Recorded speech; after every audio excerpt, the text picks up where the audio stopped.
주부인 줄 알았던 분이 집에서 가상화폐 거래를 굉장히 빈번하게 했던 거죠. 어느 정도의 가상화폐를 굴리고 있는지에 대해서 잘 모르시는 경우들이 많기 때문에 가상화폐에 대해서 조회를 꼭 넣어보시는 것을 추천드립니다.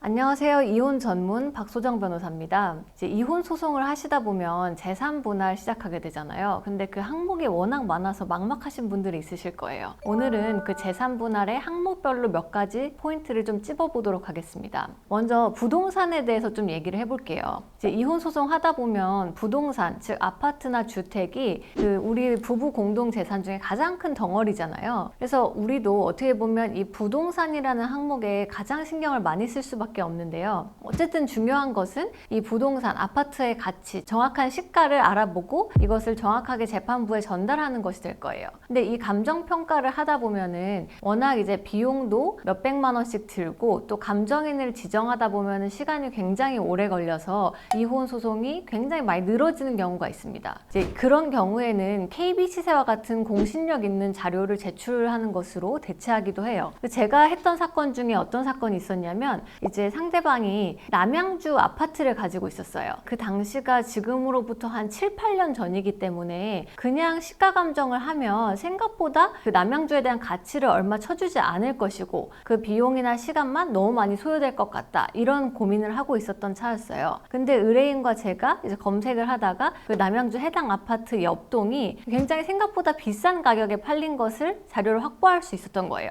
왜냐하면 당시에 남양주에 뭐 상가들도 많이 들어오고 뭐 지하철 늘어나고 뭐 이런 이슈가 있었기 때문에 그 해당 아파트의 가치가 생각보다 높이 뛰었던 것이죠. 그래서 그런 경우에는 그냥 법원 감정인을 통해서 일반적인 잣대로 해당 시가를 이제 파악받는 것보다 어떻게 보면 KB 시세와 같은 자료를 제출하는 것이 훨씬 더 이득이 되고 우리에게 유리할 수가 있다는 부분 생각을 하셔야 될 것 같습니다. 그리고 두 번째로는 차용증을 써서 채무를 늘리기 이런 수법을 한번 시도해 볼까 이런 분들이 계세요. 예를 들어서 제가 맡았던 사건 중에서는 이제 상대방이 갑자기 뭐 차용증을 한 10개 정도 내면서 내 채무가 뭐 수십억이 이렇게 있다 제출하고 주장을 했던 사건인데요. 그런 경우에는 그 해당 차용 채무가 부부 공동 생활을 위한 채무가 맞냐 이 부분을 굉장히 따져보게 됩니다. 그냥 나 개인을 위해서 내가 어디다 투자하기 위해서 차용증을 받고 채무를 늘린 경우에는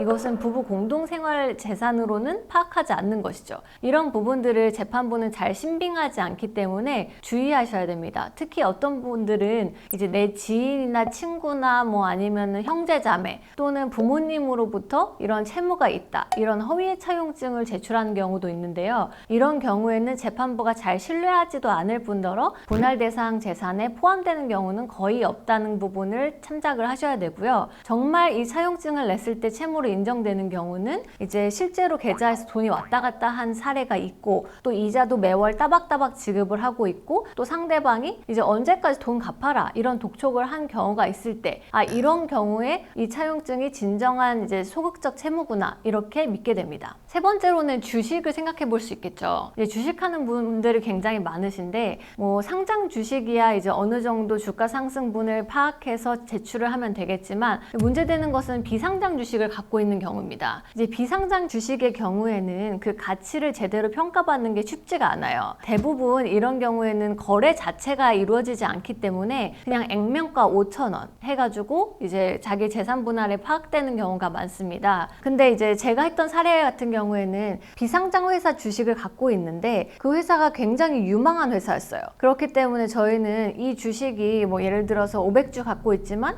굉장한 재산이다 이 부분을 어필하고 싶었던 거예요. 그래서 이 경우에는 그 회사가 뭐 이런 IP들을 가지고 있고 이 회사가 이런 부동산들도 보유하고 있고 또 이런 유망한 회사다 이것을 증빙하는 자료들과 재무제표를 같이 제출했어요. 그랬더니 이제 그냥 액면가의 한 2배 이상으로 재판부에서 그 가치를 인정해 준 경우가 있었습니다. 그렇기 때문에 내가 또는 상대방이 비상장 주식을 갖고 있는 경우에는 그냥 감정평가하는 것이 아니라 그 회사의 실질적인 가치를 잘 파악하기 위해서 재반 자료들을 함께 제출하고 어필하는 것이 굉장히 중요할 것 같습니다. 그리고 마지막으로는 가상화폐에 대해서 좀 얘기를 해볼게요. 이제 가상화폐라는 것이 재판부에서는 경제적 가치를 지닌 무형의 재산으로 인정하기 때문에 이것도 최근에는 재산분할 목록으로 다 들어오고 있습니다. 하지만 많은 분들이 이제 어떤 식으로 조회를 해야 되고 얼마의 가치로 이제 계산을 해야 되는지에 대해서 좀 고민이신 분들이 많아요. 그런 경우에는 보통 저희는 뭐 업비트, 빗썸, 코인원 이런 코인 거래소에다가 상대방이나 나의 그 인적사항을 넣어서 조회를 받는 경우가 많은데요. 생각보다 많은 분들이 이 부분이 어려워서 포기하시는 경우들이 많아요. 왜냐하면 이곳들은 전통적으로 재산 분할에 대한 회신을 해온 곳이 아니기 때문에 저희가 신청을 해도 답변을 하지 않거나 그냥 묵묵부답으로 계속 시간만 때우거나 이런 경우들이 많습니다. 그렇기 때문에 이거를 초반에 포기하시지 마시고 계속해서 이 업비트나 빗썸을 독촉하고 그 결과 회신을 받는 게 또 중요해요. 그리고 최근에 제가 이제 진행했던 사건의 경우에는 상대방이 그냥 가정주부였기 때문에 이 가상화폐 아마도 이제 거래하지 않을 것이다. 우리 의뢰인께서 그런 말씀을 하셨어요. 그래서 그냥 넘어갈까 하다가 그래도 뭐 믿져야 본전이니까 한번 조회를 해봅시다 해서 이 업비트 빗썸 코인원에 조회 신청을 했는데 한 6개월 이상의 회신 기간이 걸리기는 했지만 웬걸 뭐 엄청나게 뭐 100몇 장의 회신이 온 거예요. 주부인 줄 알았던 분이 집에서 가상화폐 거래를 굉장히 빈번하게 했던 거죠. 그래서 부부 간에도 이제 상대방이 어느 정도의 가상화폐를 굴리고 있는지에 대해서 잘 모르시는 경우들이 많기 때문에 이 과정이 좀 어렵긴 하지만 가상화폐에 대해서 조회를 꼭 넣어보시는 것을 추천드립니다. 네, 오늘은 재산 분할의 주요 항목별로 어떻게 주장하느냐 또 입증하느냐에 따라서 그 항목이나 내용, 다과가 굉장히 달라진다는 것을 살펴봤어요. 그래서 이 재산 분할을 고민하시는 분들은 적절한 시기에 또 적절한 방법을 전문가, 즉 변호사와 상담하시는 게 중요할 것 같습니다. 그래서 이혼 소송 하시면서 재산 분할 대비하시는 분들은 저에게 언제든 전화 주시면 제가 필요한 답변을 드리도록 하겠습니다.